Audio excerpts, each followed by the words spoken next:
Bien, damos la bienvenida para la sesión de hoy de Coloquios y Encuentros Visuales de la Licenciatura en Artes Visuales de la Universidad de Concepción. Agradecemos a Camila Opazo que haya aceptado la invitación que le hicimos a esta tercera jornada que estamos ya desarrollando, y esta vez estamos con Nicole Faúndez y Nosca Núñez, que son las encargadas de haber coordinado, juntas hemos coordinado esta actividad. Y bueno, Camila nos va a hablar de la orgánica del coleccionismo, que es algo que es un tema que creo que pocas veces lo hemos tratado nosotros como dentro de estamos preocupadas de hacer, de producir, de pensar temas en torno al arte, orgánicas de la producción artística, pero qué pasa con con lo del coleccionismo es algo que igual tenemos inquietud por saber, y bueno, muchas gracias Camila nuevamente por estar con nosotros, desde Limache. No sé Desde Limache, sí, aclaremos eso Limache. mejor, región a región. Sí.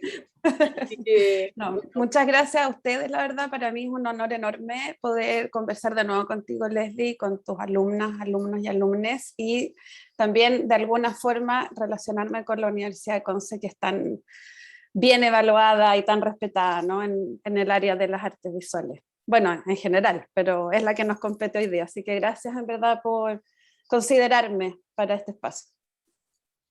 perfecto. Entonces, Nicole, tú ahora vas a presentar antes de dar comienzo a la Sí, conversación. tengo la duda si es que alguien va a compartir la presentación o solo hablo. No, solamente la puedes leer, está perfecto. Así. Ya, súper. Sí, bueno, primero vamos a dar como unos datos biográficos de la entrevistada. Dentro de sus datos está que estudió, obviamente, artes visuales, bachillerato en la Universidad de Ginebra y licenciatura en la Universidad de Finisterra, y ha trabajado en hartas cosas. Con la niña estuvimos buscando arte, indagando arte, y ha trabajado en hartas áreas. Ha sido directora comercial de la Galería AFA. En el 2015 inicia un proyecto que se llama Tony, que es una plataforma y revista sobre mercado de arte y coleccionismo latinoamericano. Paralelamente ejerció el rol de curadora de la sección de nave de ediciones de la Feria de Arte Contemporáneo chilena. Eso lo hizo durante 3 años.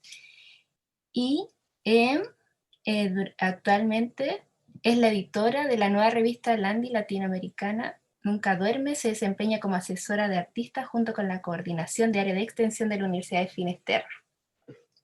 Eso es lo que realiza actualmente, y yo voy a dar inicio como a las preguntas. Tenemos algunas preguntas que van directamente hacia el coleccionismo, y la verdad que con la Nini hablábamos de que no tenemos tantos conocimientos del coleccionismo, como decía la profe, no es algo que hayamos tratado tanto. Entonces nuestras primeras preguntas son relacionadas con eso. Así que, ¿qué nos puede comentar acerca del coleccionismo? Por ejemplo, cómo funciona, cómo funciona en Chile, cómo funciona con respecto a Latinoamérica, si nos pudiese tratar un poco de ese tema. Bueno, el tema del coleccionismo es un tema muy complejo, y es un tema que tiene mucha transversalidad de gestión, de opiniones, ¿no? Está relacionado al mercado del arte, está relacionado al rol, a la política, a la economía. Entonces, abordar el tema del coleccionismo es meterse en muchos subtemas, ¿cierto? Que de alguna otra forma van conformando la relación de lo que es la colección con los artistas. Para mí siempre es muy importante destacar que el coleccionismo no tiene ningún sentido si es que no se visibiliza y no cumple un rol que tiene que ver con la ciudadanía, que tiene que ver con el patrimonio y que tiene que ver con la identidad de un pueblo. Por lo general, el coleccionismo a lo largo de la historia de la humanidad se ha súper elitizado y se ha usado como herramienta de enunciación de poder.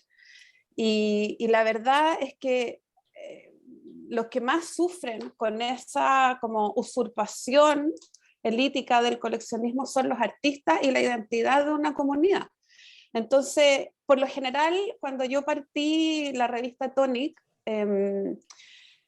fui muy como acusada, ¿no? De por qué iba a hablar de mercado y por qué iba a hablar de coleccionismo. Y me advirtieron mucho los coleccionistas de, uy, que las galeristas se van a poner en mi contra, que todo el mundo se va a poner en mi contra.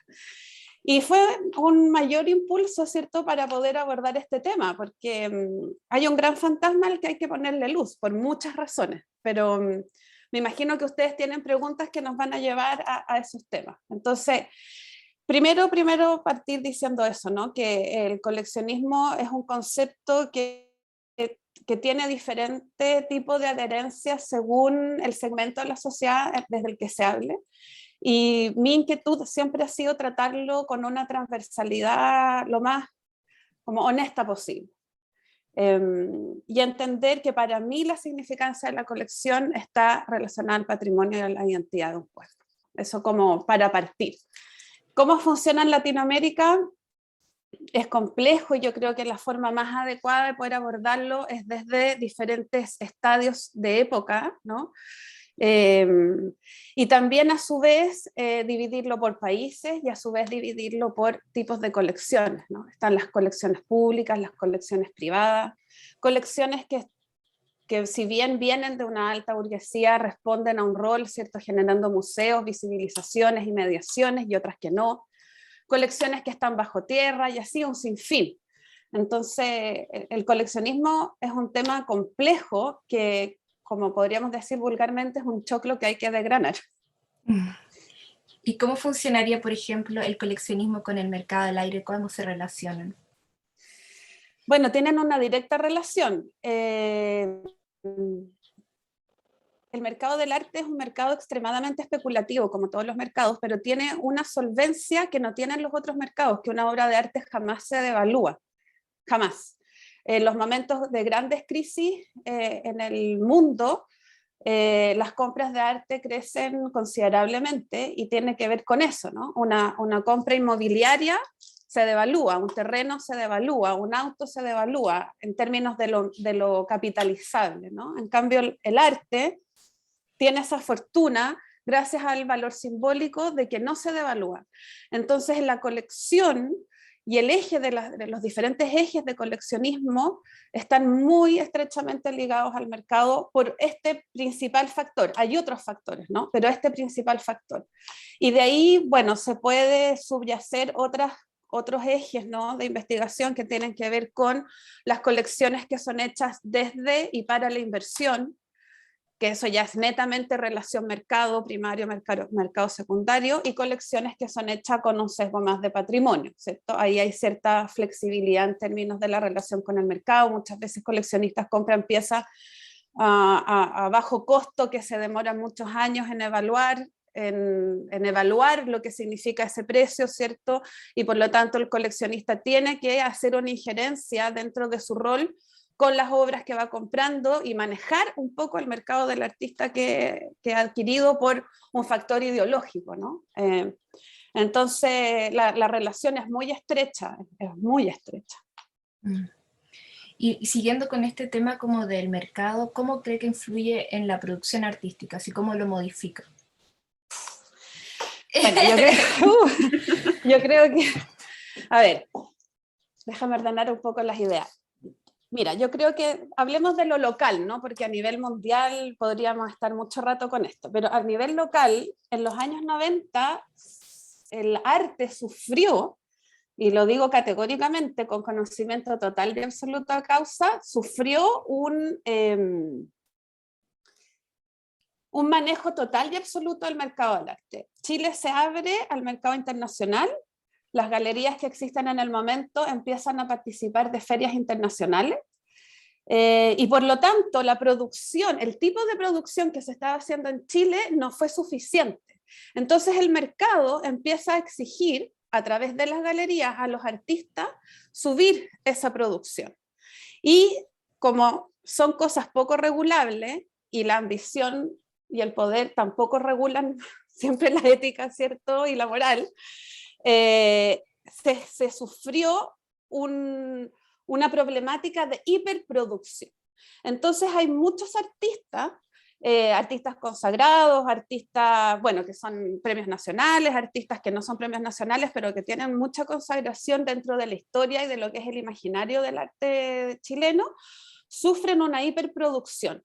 Y eso hace que actualmente esas piezas no tengan la investigación ni el espesor de reflexión que tenían sus piezas anteriores. Entonces, en ese caso tenemos un ejemplo muy concreto de cómo el mercado influyó negativamente, y esto es una opinión personal y asumo el riesgo y las consecuencias de decirlo, interviene negativamente en la labor y en el oficio del arte, ¿cierto? Que son cosas distintas. Y luego de eso empezamos a vivir un padecimiento de este mercado exigente en términos de producir.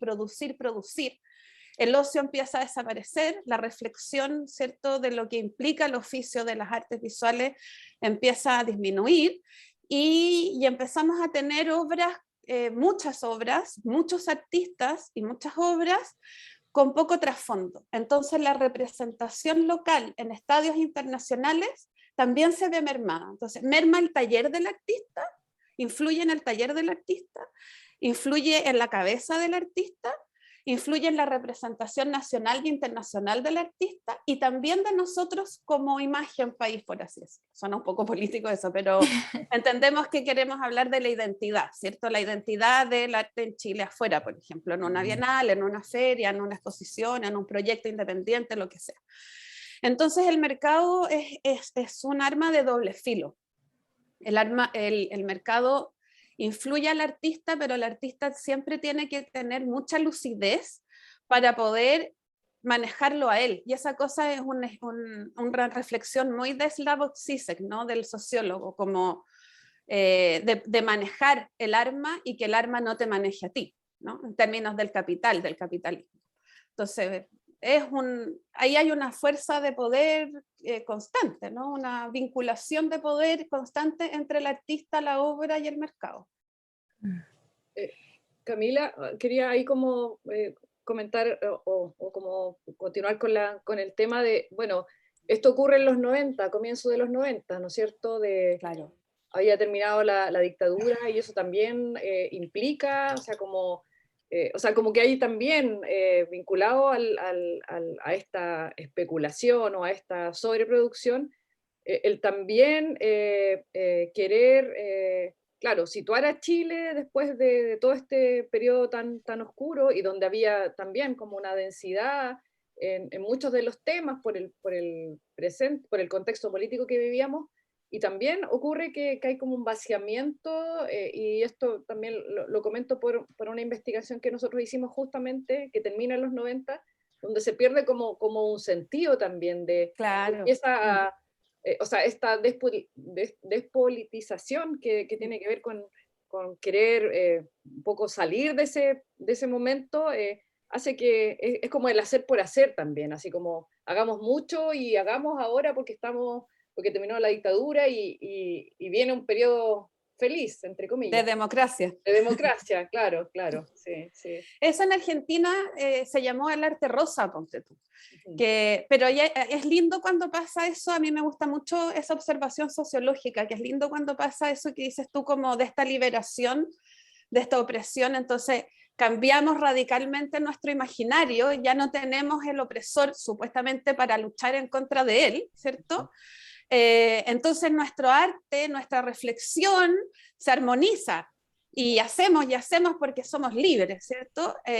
Pero la historia ha demostrado que son periodos como arreflexionados, ¿no? Como que son más experienciales, claro, y lamentablemente los 20 años de distancia que sugiere, ¿cierto?, la historia para entender un fenómeno, nos demuestra que esos llamados periodos rosa son un vaciamiento del cual el mercado usufructúa, claro, y lucra, ¿cierto? Y ahí se generan unas variables que son, bueno, no me podría demorar mucho en hablar de eso, pero son fenómenos sociológicos, yo creo, del cual los artistas y las personas que nos interesa trabajar en este espacio de la sociedad debemos ir reflexionando, ¿cierto? Como, yo creo que eso que preguntas, Nicole, de esa relación entre el artista y el mercado también es esta, ¿no? Esta que tú propones. Sí, bueno, ahora mi siguiente pregunta quizás se aleja un poquito más de lo que estábamos conversando, pero como le comentábamos, nosotros como no tenemos mucho conocimiento de cómo funcionan las galerías acá en Chile, por ejemplo, y cómo funciona, por ejemplo, artistas que están como emergiendo, cómo se insertan dentro de las galerías o de este mundo. Mira, yo creo que las galerías, a ver, quiero decirlo bien. Las galerías son complejas, ¿no? Son complejas, son interesantemente complejas. Yo tuve la fortuna de que dos amigas confiaran en que yo tenía la capacidad de ser la directora comercial de una galería sin tener ningún conocimiento, más que la experiencia en sí misma, ¿no? Más que la vida. Y me metí ahí por un tema político, ¿no? Y por un tema personal, de poder decir algo de lo que siempre he renegado y he estado en contra. Para poder seguir estando en contra necesito vivirlo, tener la experiencia, para que no sea desde los libros o algo que me contaron. Y ahí me empecé a dar cuenta de que el galerismo sí, efectivamente, y la mayoría del galerismo en Chile tiene un estado muy maquiavélico, ¿no? Como una manipulación, una absorción y genera una dependencia con el artista muy fuerte desde el estadio de la carencia económica, ¿sí?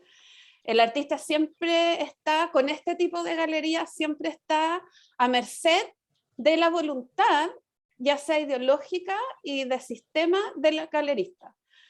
Porque lo maneja desde la carencia económica, ¿cierto? No, como artista a veces no tenemos dinero para pagar el arriendo, comer y qué sé yo, y el galerista nos ofrece una oportunidad de solucionarnos ese problema a muy bajo costo para esa institución.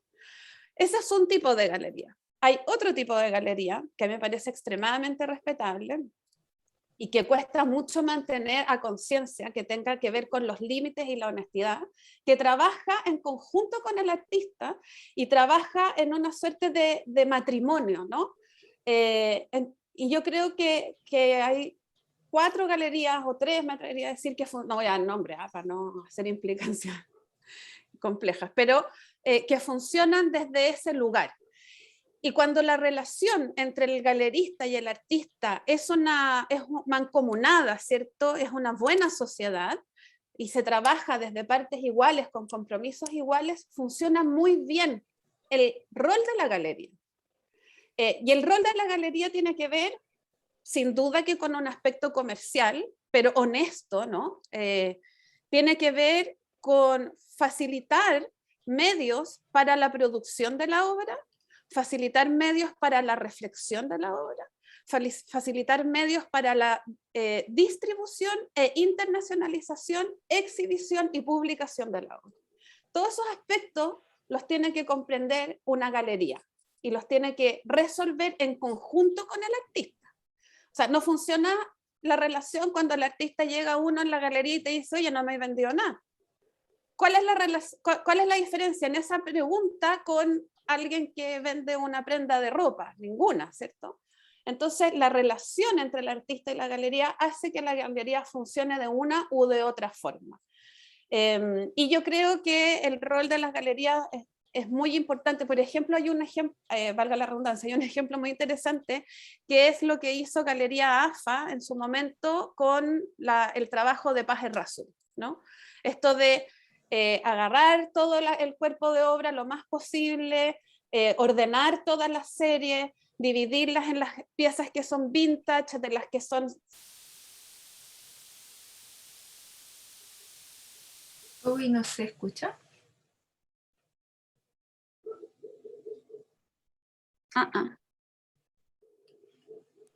¿Fui yo o fuimos todos? No, se perdió el audio. ¿Volví? ¿Soy yo? Ahora sí, ahora Ya. sí. Ahora sí. Bueno, el campo. Perdón. Me quedé en lo de la Paz Errázuriz con la Galería AFA, ¿no?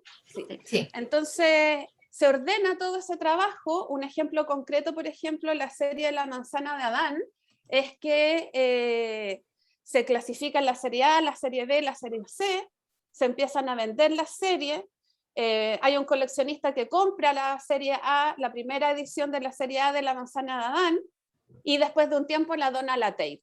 Entonces todo eso genera un ejercicio, ¿cierto?, de internacionalización, ordenar, clasificar, exponer, investigación, desde una gestión de la galería. Ese podría ser un bonito ejemplo, ¿no?, de cómo puede funcionar bien una galería. No sé si estoy contestando las preguntas, ¿no? Sí, sí, las contesta, sí. Ya. Sí, bueno, yo ahora va a quedar la niña a cargo de las siguientes preguntas. Gracias. En ese sentido, igual, o sea, lo que tú señalas es un estado, me parece que es lo que debería ocurrir con las... Bueno, hay de todo tipo de galerías, ¿no es cierto? Pero sí, cuando hay una preocupación, no solamente, o sea, que implique catalogar, clasificar, es que realmente se está haciendo un trabajo más completo, no es ver el objeto, sí, bien, está asociado a la venta, por cierto, pero como pensar en que no es una cosa cualquiera, si es una producción artística, tiene miles de maneras de cómo reflexionar en torno a ella, ¿no? No como un objeto ni como una materialidad solamente, sino que por todo lo que implica, en el caso, bueno, obviamente de la Paz de Errázuriz, por ejemplo.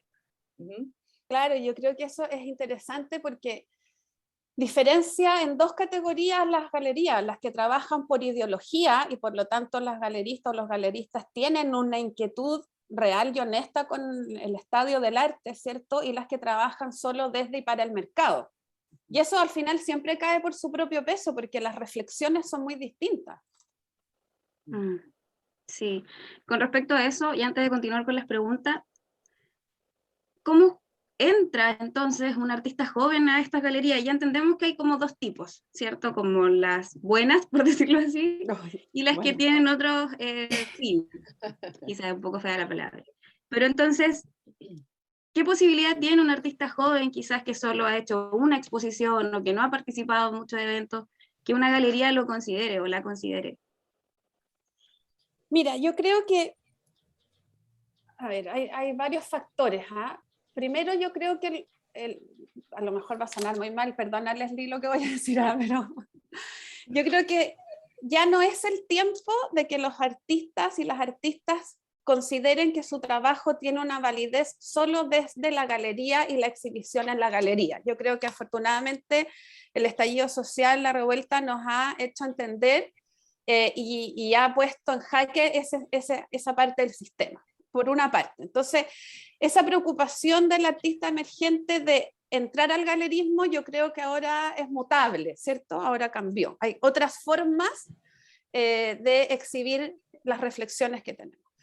Eso por una parte con respecto al sistema. Entendiendo desde la galería, si yo me pongo detrás del escritorio de la galería, creo que hay factores muy importantes que tienen que ver primero con la reflexión de la obra, la honestidad, de esa reflexión, eso se ve al tiro, ¿no? Como, por otra parte también está todo el tema de cómo se arma un portafolio, cómo el artista oraliza su obra, cómo organiza su trabajo, desde dónde lo habla, por qué lo hace.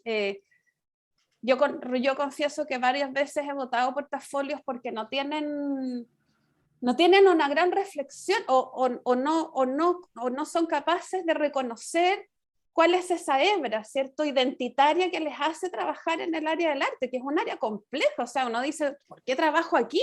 Que tiene precarización económica, falta de sistema. O sea, ahí lo único que te queda es la ideología y el decir como este es el espacio de la sociedad en el que yo puedo hacer algo, ¿no? O sentir que puedo vivir o que puedo relacionarme con la realidad.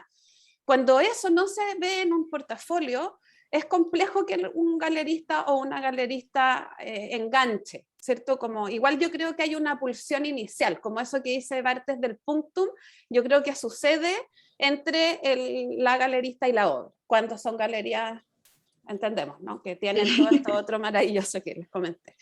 Entonces yo creo que están esos dos factores, ¿no? Como primero la independencia afortunada que ahora existe para los artistas emergentes, y para trabajar en la galería o que una galería te vea, yo creo que la honestidad en el trabajo, la profesionalización en la ejecución de un portafolio, la comprensión de lo que es un statement, ese manifiesto, ¿cierto? Y esa pulsión energética de qué es lo que es lo único que puedo hacer para vivir. Eso se ve, ¿no? Claramente en Chile las redes aún operan, y claro, la presentación de uno u otro, pero ese puede ser el camino, como la introducción del camino. Cuando esto otro que tiene que ver con la identidad y el profesionalismo falla, ese camino no prospera. ¿Ah? Entonces, no, es complejo decírtelo porque como qué tienen que hacer los artistas jóvenes para entrar a una galería. Primero yo creo que es prescindir de la galería, porque una galería a una buena obra siempre la va a encontrar. Siempre se van a encontrar, ¿no? Entonces, dejar de romantizar la galería yo creo que es un buen comienzo. Sí, sobre todo, por ejemplo, acá en regiones que de galerías sabemos poco y nada. Yo en Concepción creo que hay una o dos, una creo. Entonces, claro, estar pendiente de eso no nos aporta nada a la producción. No, pues más genera miedo y frustración. Sí. Pero yo creo que un trabajo honesto, un trabajo bien reflexionado, un trabajo bien organizado, desde la honestidad, yo para mí, desde la honestidad y la identidad siempre es el inicio de todo esto, y un portafolio bien hecho, ¿no? Como sistemáticamente, metodológicamente bien hecho, es un buen comienzo. Un buen pie. Con respecto a eso o similar, hoy en día las redes sociales son un punto súper importante para comenzar a compartir obras. Incluso artistas ya consagrados, de repente, no sé, han empezado recién a compartir su obra, no sé, en Instagram, que es casi como la plataforma primera para compartir. En ese sentido, en su opinión, ¿es recomendable compartir la obra desde ahí o va de lo mismo? Primero tengo que preocuparme de tener como saber dónde estoy, desde qué lugar estoy hablando y recién ahí empezar a transmitir, o puedo utilizar las redes sociales en el fondo casi como plataforma. Mira, yo creo que las redes sociales son un arma de doble filo. Sin duda que es un canal contemporáneo de difusión, pero sin duda que también es un medio de deserotización. Esto que habla Byung-Chul Han en La agonía del Eros, yo durante mucho tiempo, el año 2014, hice ciertas conferencias donde hablaba de ese libro y cambiaba la palabra La agonía del Eros o La muerte del amor, Eros, amor, por arte. Y es lo mismo. Y yo creo que ahí las redes sociales son nefastas, porque en el fondo necesitamos del átopos, necesitamos de la erotización para que la obra pueda tener ese sustento casi espiritual. Y yo creo que las redes, y es una opinión personal, las redes matan ese átopos, matan esa erotización. Yo muchas veces, cuando hago tutorías y trabajo latamente con artistas, les prohíbo durante los procesos de un año, de 2 años, subir información a las redes sociales, porque también es quitarle intimidad a los errores, es quitarle intimidad al estado procesual. Nosotros con la dictadura le perdimos el respeto al proceso intelectual, visual, nos enseñaron que teníamos que siempre estar respondiendo y ser exitosos, ¿cierto? Y eso nos lleva a perderle el respeto al proceso. Entonces subimos imágenes, y para mí eso es una respuesta a esa falta de respeto al proceso que nos enseñaron, que tiene que ver con el tener cosas más que reflexionar situaciones. Entonces ahí creo que la red social es un arma de doble filo. Insisto, por supuesto que subir en un estado un poco más maduro las piezas y es un buen canal de difusión. Pero personalmente prefiero mucho más el estadio editorial. Me parece mucho más interesante generar pequeños libros de bajo costo, mandarlos por sobres a diferentes lugares y generar una difusión y una democratización de la imagen desde una idea, como la idea, hacer un acto tautológico, ¿cierto? La idea con la idea con la idea genera esta gran red. Entonces, pero es mi opinión personal, hay gente que le encantan las redes sociales. Yo las tengo, pero las uso para otras cosas.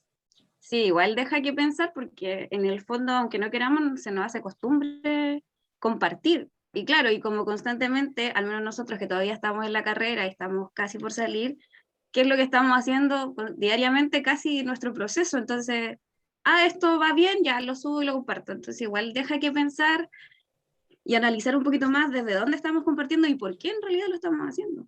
Sí, pero imagínate la trampa, ¿cachai? Porque tú subís una parte de un proceso de tu obra y tenés un montón de likes. Y te juráis la última Coca-Cola al desierto y resulta que la obra termina pésimo. Es un falso ego, y es puro ego al final. Entonces, yo creo que hay que diferenciar eso, ¿no? Cuando uno usa la red social desde el factor del ego, o cuando la usas como canal de difusión. Sí, sí, buena observación. Lo vamos a tener en consideración, yo creo. Bueno, una opinión personal, ¿eh? No, pero igual hace sentido y hace que reflexionemos sobre eso. Entender por qué lo hacemos y para qué lo hacemos en realidad. Claro. Sí, ser dueños de los actos, ¿no? Exacto. No víctimas. Sí. Hacernos conscientes, sí, es verdad. Como Simone de Beauvoir, así autodefinición total y absoluta. Es verdad, sí. Bueno, volviendo un poco al trabajo ya más personal, como para entender, volviendo a retomar el tema, se mencionó la revista Tónica. Sí. Buscamos información, ¿cierto? Sabemos más o menos de qué se trata, pero ¿cuál realmente era el objetivo? ¿Qué se pretendía conseguir con ella? ¿A quién se quería llegar quizás con su creación? La revista Tonic fue un viaje muy especial en mi vida. La verdad es que yo trabajaba en la Galería AFA como directora comercial y de repente, bueno, tuve la fortuna de participar en ferias, de viajar, de reflexionar obras, de trabajar con artistas internacionales de súper renombre, pelearme con artistas internacionales de súper renombre, como vivir todo lo que implica, ¿cierto? Ese como parte del sistema. Pero yo tengo una relación personal con el arte que siempre ha pulsado mi existencia. Yo tengo que aclarar algo, cuando la Nicole me presentó, yo no soy licenciada en arte, yo no tengo un título. Yo no tuve la suerte de tener un título y en mi época tampoco existía la gratuidad, entonces yo no pude estudiar. Y todo lo que yo he hecho son reflexiones autogestionadas de la inquietud y de la relación con la existencia, ¿no? Entonces desde ese lugar es donde yo sé vivir. Y ahí, cuando estaba trabajando en la galería, me di cuenta de que era importante el coleccionismo, era importante la bienal, la feria, los procesos sociológicos, sociales, civiles, ¿no? Todo eso. Pero me parecía que siempre el artista quedaba debajo de la mesa. Y ahí consideré que armar una revista que nos permitiera como tener autonomía de reflexión y difundirla y viajar con un libro que fuera como concreto, que dijera cosas, ¿cierto?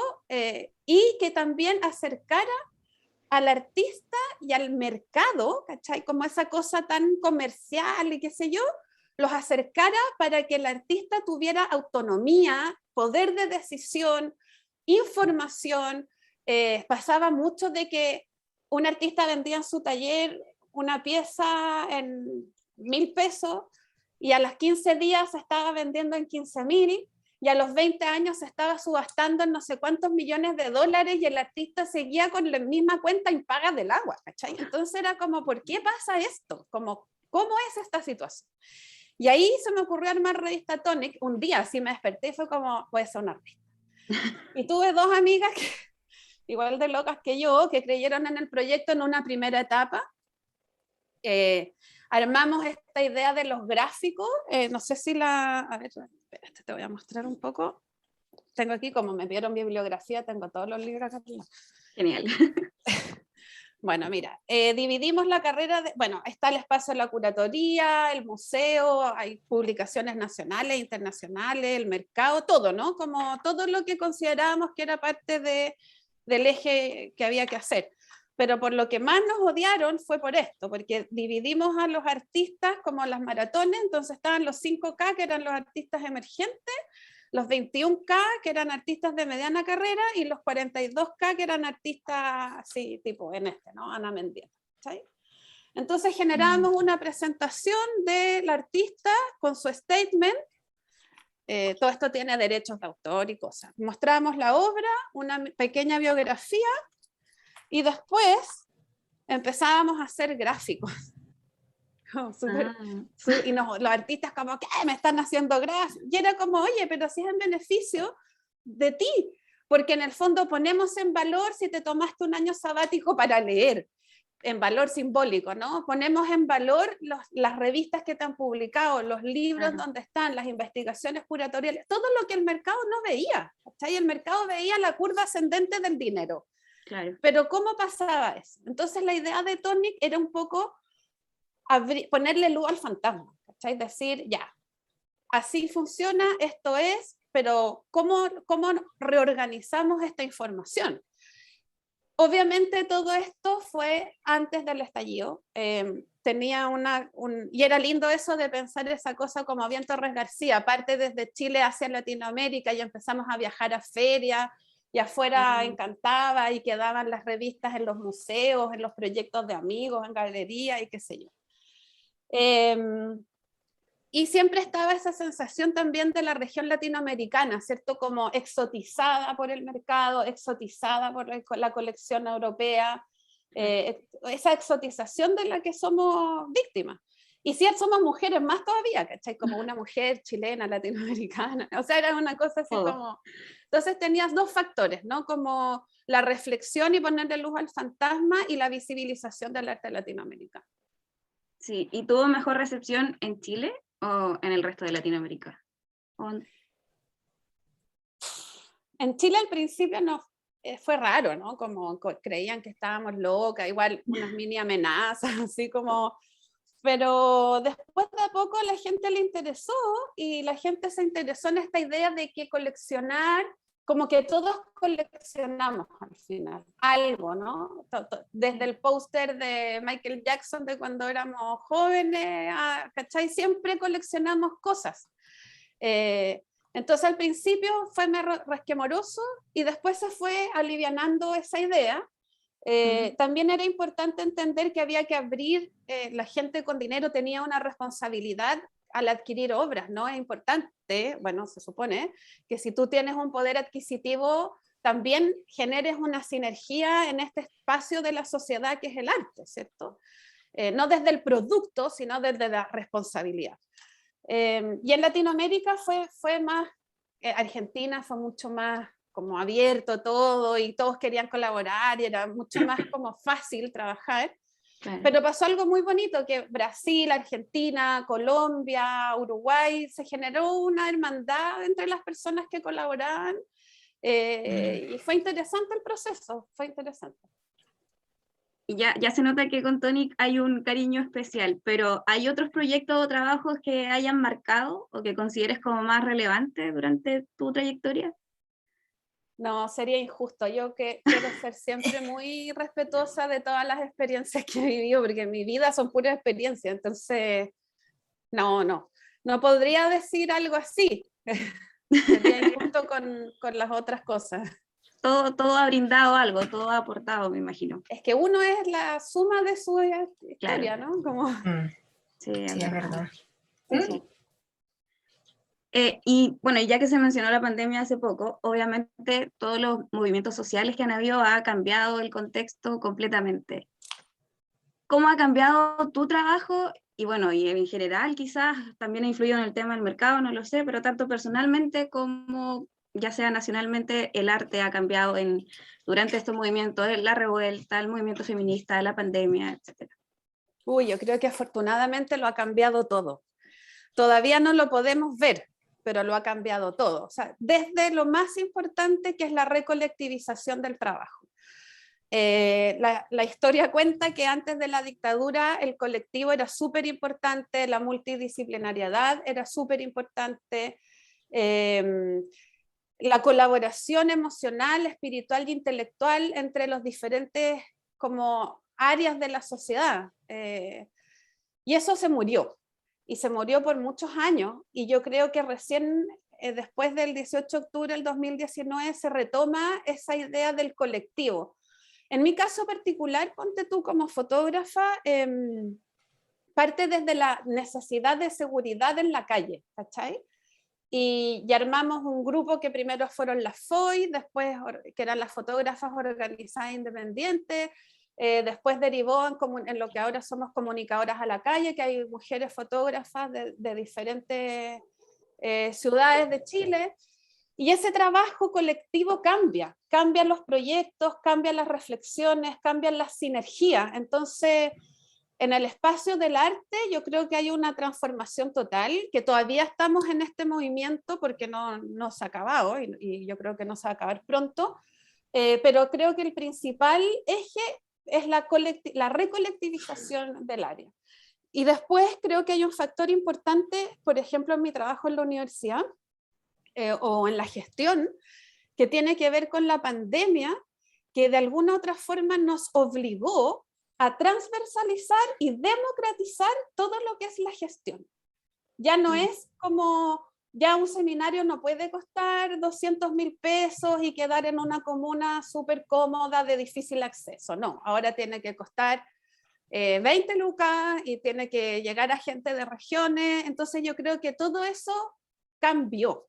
No digo que no se vaya a volver a ser situaciones similares a las anteriores, yo creo que nunca iguales, pero hay una cosa tácita que nos va a obligar siempre a mantener un eje transversal y una reflexión mucho más transversal.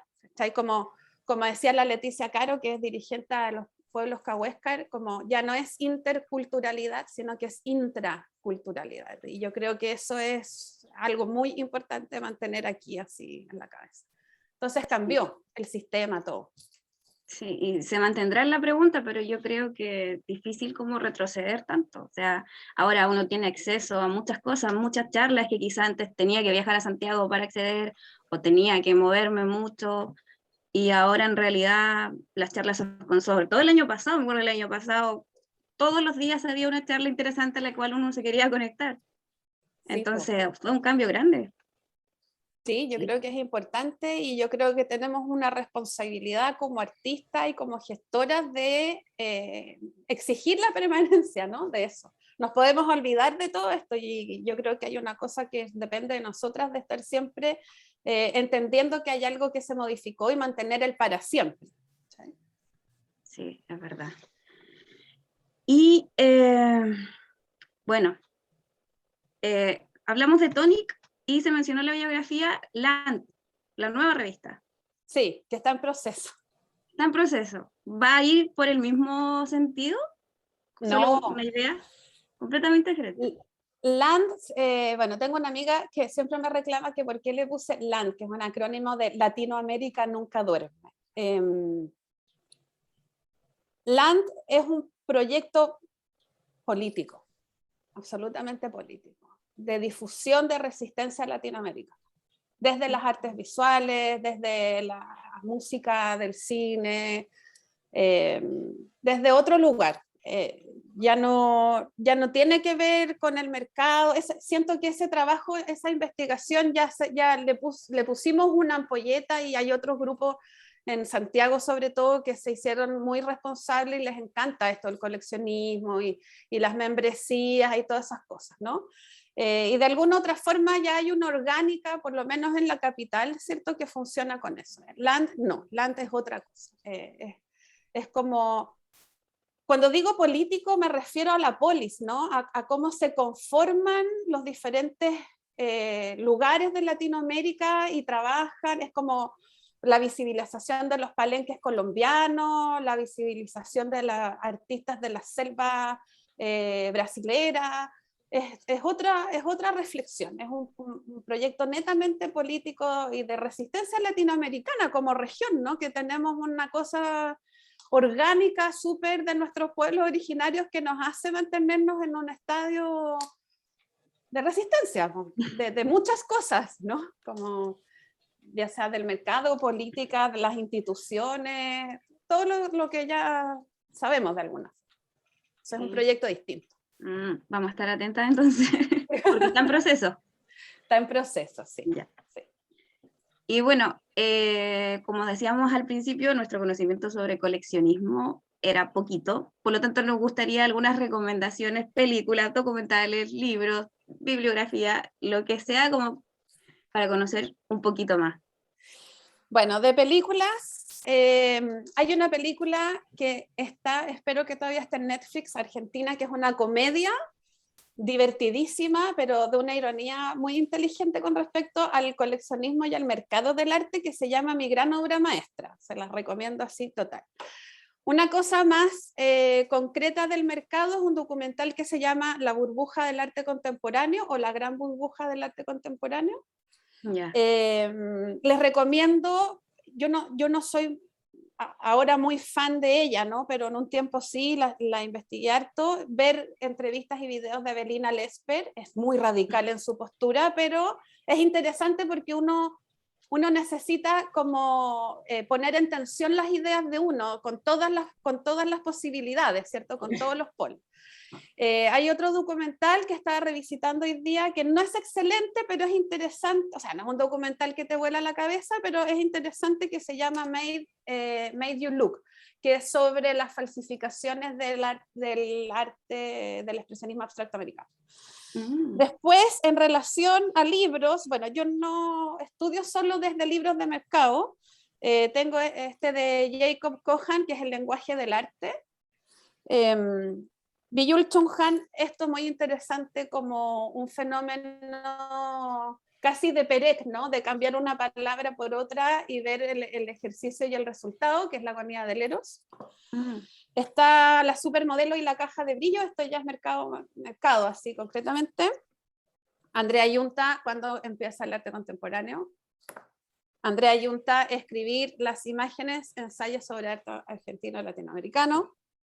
Este libro lo recomiendo mucho, yo no sé si todavía está, es una teoría del arte desde América Latina, y hay varios ensayos de diferentes curadores, teóricos, teóricas. Este que es Mercado Total, el mercado del arte y mundialización de nuevas tecnologías. ¿Cuánto vale el arte? Esta fue como mi primera Biblia así de pura y dura. Después, El sistema del arte en el siglo XXI. Bueno, por supuesto CISEC, porque no se puede estudiar todo esto sin sociología y filosofía, imposible. Con este partí así como anecdóticamente, que es Los 7 días en el arte contemporáneo. Buen título. En el mundo del arte. Este no es mío en verdad, tengo que decir que es del decano de la facultad. Está colado ahí. Sí. La economía del arte. Este también es muy interesante, que Art and Políticas, como arte y políticas a nivel internacional. Este es como bien anecdótico, pero sirve para entender procesos, como 33 artistas en 3 actos. Bueno, las revistas tónicas, que ya no existen, pero en su momento estaban, ya no quedan. Yo tengo como la primera número de cada una. No es posible conseguirla ya, ¿cierto? No. Ya no hay. Yo tengo una de cada una de las poquitas que se hicieron. Y eso como así para partir, ¿cachai? Ahora yo creo que es importante, si les interesa esto del coleccionismo, del mercado y todo, leer también sobre política, leer también sobre procesos históricos, ¿cierto? Por ejemplo, a mí Gabriel Salazar me ayuda mucho a entender procesos, ¿no? Procesos sociales que de alguna forma el arte, me carga decir esto, pero lamentablemente sucede, ¿no? Como no, el área del arte vaticina muchas cosas, ¿no? Es como el área pitoniza de la sociedad. Entonces, entender los procesos pasados ayuda mucho para entender y hacer estas reflexiones y poder uno tener ideas, ¿no? Ideas de los diferentes procesos. Sí. Sí, harto material. Yo creo que, bueno, por mi parte vamos a partir por los documentales y las películas y de ahí vamos a empezar a... Sí, totalmente. Muchas gracias por tanto material. Oye, sí, no, de nada, aquí para compartir. Una explosión de información que no alcanzamos a anotar todo, pero bueno, hay algunas ideas de a poco ir retomando. Yo creo que sí, como dicen las chicas, En el fondo es también pensar, yo al principio cuando teníamos el nombre de la conversación que íbamos a hacer, claro, puede parecer de pronto hablar de coleccionismo es como ir a la parte fría del arte y no, o sea, implica un montón de cosas. O el malentendido coleccionismo sí es eso, ¿no? Así como verlo como una mercancía. Pero cuando entendemos la colección como una investigación, como alguien que quiere dar cuenta y agrupar y clasificar obras y compartirlas también, porque hay otro tema ahí con eso, ¿no? De cómo se comparte una colección privada, tal vez lo que hace Montes, no sé, no conozco en detalle lo que hace la D21 en Santiago. Y acá, por ejemplo, en Deuda, sabemos que nuestra escuela es súper diversa, nuestros estudiantes vienen de distintas ciudades, pero acá en Concepción, por ejemplo, hay muy poca, hay tal vez un par de coleccionistas, pero no hay una, me parece que hay una deuda en torno a eso, a las colecciones, de cómo se sociabilizan, de cómo se habla, cómo uno puede abordar a un artista, poder investigarlo también, si de pronto alguien le interesa un artista, dónde encontrar información. Acá, documentos, finalmente el arte es un documento de época, de periodos, Y de identidad, contextos. súper Entonces, importante. claro, y al mismo tiempo, tal vez acá, bueno, está la Paula, que es de... ¿Qué pasa en el sur, ahí con Nicole también, con artistas que son de otras regiones? ¿Cómo podemos hacer un diálogo entre la investigación y la colección? Yo creo que A mí me eso gustaría aportar algo a lo que tú dices, disculpa, pero es tan importante entender el rol de la colección como lo siguiente. Mi generación de artistas, por ejemplo, muchos consideran que la raíz de la pintura es el expresionismo abstracto americano. Y eso no es así. La generación de los 50 viajaba, los que podían, que no eran muchos, viajaban a Francia, viajaban a Europa principalmente. Por lo tanto, la relación de la época era con el surrealismo francés. Y toda la pintura de los años 50 está muy hermanada con la paleta cromática, con las reflexiones atmosféricas, ¿cierto?, del surrealismo francés. Pero ¿cómo podemos discutir eso si nosotros en nuestras colecciones institucionales, públicas, ¿cierto?, no tenemos esas obras porque esas obras de los años 50 no están en Chile?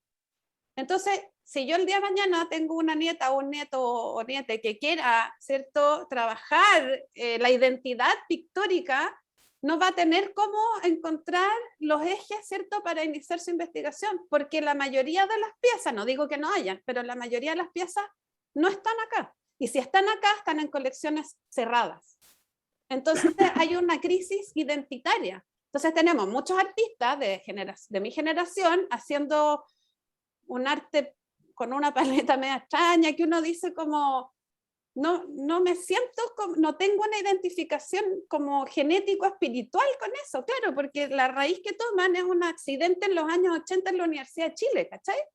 Si tuviéramos nosotros el cuerpo en una colección, pudiésemos investigar nuestra historia pictórica, sabríamos que eso es un accidente dentro de la historia y se puede tomar como tal y tú te puedes asir a eso, pero no es la referencia originaria de la reflexión pictórica. Claro. Perdón que te interrumpí, pero es que es importante saber. No, sí, de todas maneras. Oye, Camila, y bueno, igual tendríamos algunos minutos por si alguien de a quienes están presentes ahora quiere preguntar o quiere comentar algo. Pero mientras yo quería también, bueno, tú hablabas de que cursaste tal vez un par de años solamente la licenciatura, no la terminaste, pero tal vez con esta conversación nos ha quedado claro que también tu interés, bueno, y tienes un entorno familiar también vinculado al arte, que es muy importante, pero como esta inquietud de cuando uno se interesa en un tema, no necesita ni terminar una carrera, ni tener los grados, ya eso lo sabemos, lo que genera un espacio de diálogo en una escuela de arte es como lo generacional, no sé, con las personas que compartimos, con quienes nos preguntábamos sobre el arte y vemos, bueno, que tu formación ha sido muy autoformación, principalmente, aparte de este entorno familiar que siempre a uno la marca, ¿no? O sea, si hay un padre pintor, si hay alguien que se dedica al arte en la familia, uno como que ya crece con eso muy incorporado. Entonces, nada, y tu trabajo con la fotografía, que tal vez no es algo de lo que en otra oportunidad podríamos hablarlo también, ¿no? Más adelante. Pero también, o sea, hay como un hacer y hay un estar pensando y haciendo en el fondo. Entonces eso me parece muy relevante para poder hablar desde la experiencia e incluso desde conocer lo que no estás de acuerdo como Avelina o como otras cosas en las que has entrado en el fondo para decir, bueno, ¿por qué no me gusta esto? Lo conozco desde adentro, ¿no? Eso. ¿Había algo escrito acá en el chat? Ah. Están agradeciendo. Sí, agradeciendo, eso. No sé si alguno de los invitados, alguna o alguna de los invitados quiere comentar algo. Están todos muy anónimos ahí, ¿ah? Sí, Sí, hay mucho con puro silencio. nombre nomás, no hay manera de que... sí, no sé si gracias, la Fernanda dice, por la invitación. Bueno, siempre serán todas bienvenidas, exalumnas, exalumnos, a esta jornada. Algo que quieran más preguntar o no sé si ya estamos como en la hora de reunión. Por ahí. Hola, hola. Paulo. Oye, hola. Sí. Lo otro sería bueno que nos pudieras enviar la lista de los textos que enviaste, porque la verdad que pasaron súper Sí. rápido. Alcancé a notar varios y quedé ahí como, ya. Bombardeados. Sí, como que yo estaba así también. Sí. Que bueno, a ver, eso se llama generar como un trauma. Entonces ya no pueden salir de eso, no lo quieren leer. Ah, eso, muchas gracias, Camila. Sí, por Sí. supuesto. Sí, Pablo, yo se los mando. Sí. Luis Almendra, tú has prendido tu cámara y algo quieres decir, ¿no? ¿O va a aparecer Guachistáculo ahora? Posiblemente. No sabemos qué va a aparecer, hay un fondo Morado. inquietante morado ahí. ¿Qué va a aparecer? ¿O se equivocó Almendra en la cámara? Almendra es un colega, artista, pintor, multifacético. No, nos va a dejar con la inquietud, como siempre, ahí, Almendra. Dice, voy a preguntar. Ah, va a preguntar, ya, prepárate, se va a poner la máscara entonces. A ver. Hola, ¿cómo están? Hola. Hola. Hola Camila. Oye, ¿sabes que no sé qué le pasó a mi cámara? Le puse un fondo y hice lo contrario, así que no me puedo ver, pero en fin. Camila, te quería hacer una consulta, aprovechando que tú tienes conocimiento acerca de cierto rango de movimiento de galerías en Chile y internacionalización. ¿Cómo consideras que ha sido el rol del Estado hasta el momento con respecto a su trabajo mancomunado con las galerías en este esfuerzo para llevar el arte chileno a la internacionalización? Yo tengo entendido que cuando han hecho estas ferias internacionales, eh, acá en Chile no se han tenido muy buenos resultados años atrás. No sé qué está ocurriendo ahora y no sé si el Estado tiene un manifiesto o un plan o hay un plan de gobierno cultural de trabajo mancomunado con las galerías para llevar el arte hacia el extranjero y tener feedback con el extranjero. ¿Qué nos podrías decir en torno a eso? Chuta, me poní, como se dice en el box, en las cuerdas. Estoy en la esquina y no sé si te voy a esparrear bien, pero mira. A ver, yo en la actualidad, y tengo que ser muy honesta con esto, porque si no me estaría traicionando a mí misma, considero que el rol del Estado es nefasto. Y vamos a entender la diferencia entre Estado y gobierno. El rol del Estado es nefasto y el rol del gobierno es criminal. O sea, ¿cierto? Y no tiene que ver con una ideología política porque no vamos a poner como tan fácil la reflexión, ¿cierto? Pero ahí decimos, los gobiernos. Claro, ya. claro. Ya. Porque, ¿qué es lo que pasa? A ver, hace un par de años atrás, o más de un par de años atrás, se trató de hacer una una mancomunación entre las responsabilidades, ¿no? Vamos a entender que el Estado o los gobiernos tienen una responsabilidad con respecto a la cultura y por ende con las artes visuales. En ese estadio generaron lo que se llama la marca sectorial, así como está la marca sectorial del vino, la del salmón, la del cine, la del no sé qué, hicieron la de las artes visuales, que se llama sísmica. El gobierno, desde el Ministerio de las Culturas, entrega recursos a esta marca sectorial que tiene el deber de representarnos a todas, a todos y a todos los que trabajamos en el sector de las artes visuales. Cosa que lamentablemente, insisto en esto, es una opinión personal, considero que no sucede. Por supuesto que hay galeristas que se sienten representadas por la marca sísmica, pero ya hemos visto los acuerdos que existen, ¿no? Como ya vimos, por ejemplo, a quienes se le adjudicaron los fondos de cultura este año, ¿verdad? No necesitamos meter el dedo en la llaga. Entonces, si puedo responder honestamente tu pregunta, yo considero que no hay una relación entre el Estado, el gobierno, por lo tanto, y la marca sectorial que nos represente a todas y a todos y a todos. Entonces ahí hay un problema enorme de representatividad. Cuando se han ido a ferias internacionales como marca sectorial, que entiendo que tampoco son tantas las instancias, lo que más yo percibía era que pensaban que estaban yendo a un evento, como, entonces, claro, ¿qué vino vamos a llevar? ¿Qué vamos a tener en nuestro espacio de la feria, queso o salmón? Y hablamos con la marca sectorial del salmón, y es como, perdón, ¿y dónde están las personas de las academias, las personas que reflexionan esto, las artistas, los artistas? ¿Cuáles son las líneas de representación identitaria que vamos a llevar de lo que somos nosotras y nosotros? Esas reflexiones yo no las veía, ¿no? Como no habían esas inquietudes.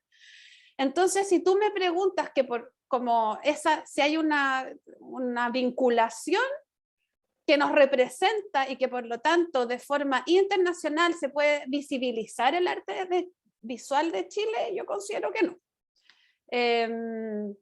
Las relaciones personales en el área del arte son muy complejas y muy rudas y muy traidoras igual. Entonces yo creo que insisto en eso, como la tesis de Tony, que el artista y la artista siempre queda abajo, sería súper bonito que pudiésemos tener un Estado que a su vez tenga la representación de un gobierno que le importe tanto este tema, ¿no?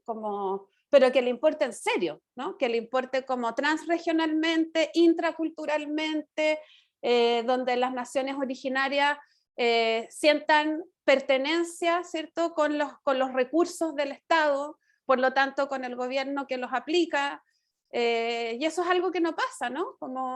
Yo no veo gente de naciones originarias postulando a los Fondar porque no les pertenece eso, ¿no? En términos identitarios.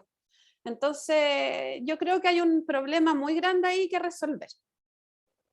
Sí, es cierto lo que dices, porque de hecho cuando uno ha visto otros avances de escenas internacionales referidas al arte y la cultura, se ve que hay una participación del Estado, hay una fuerza mancomunada entre las galerías, entre el Estado.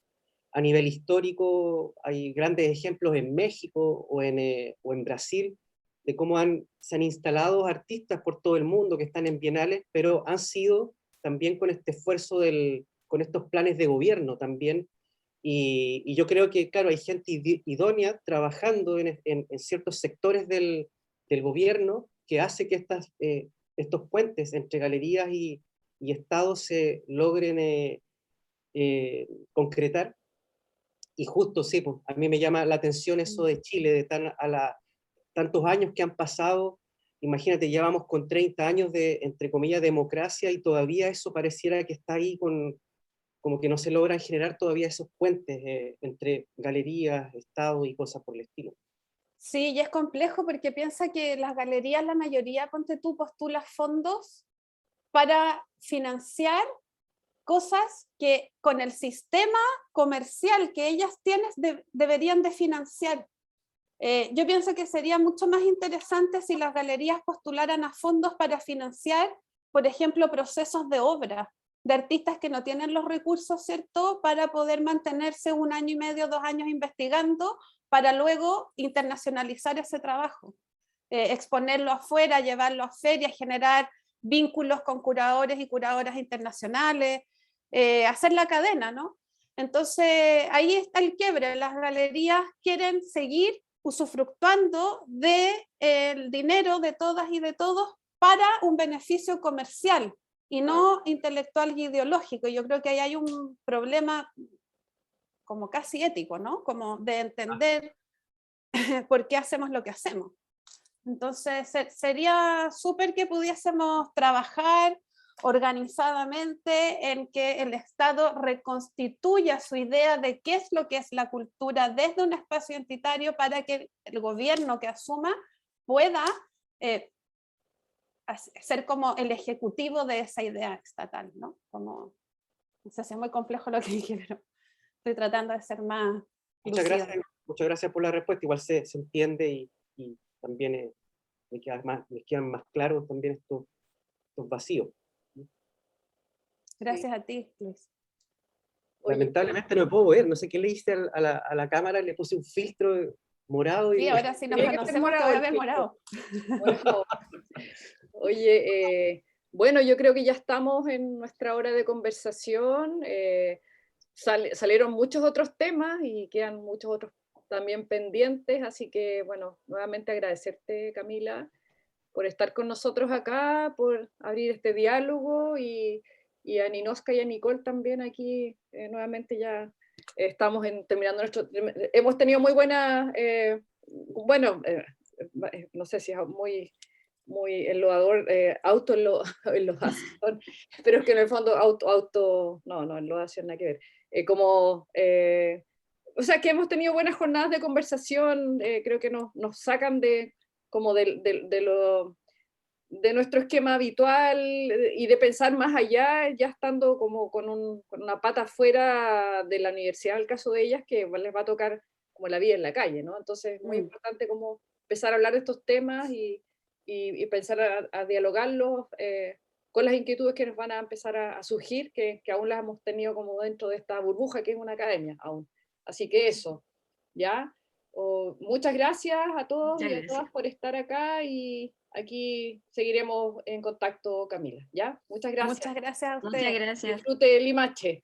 Sí, gracias por la paciencia y disculpen si fue un poco política mi respuesta, pero bueno. Yo amo lo político, no puedo. así que todo es político. No puedo de otra forma. Bienvenido. Ya, pues, muchas gracias. Gracias. Nos vemos. Muchas gracias. Gracias a todos. Chao, chao. Adiós. Chao, gracias. Chau, chau.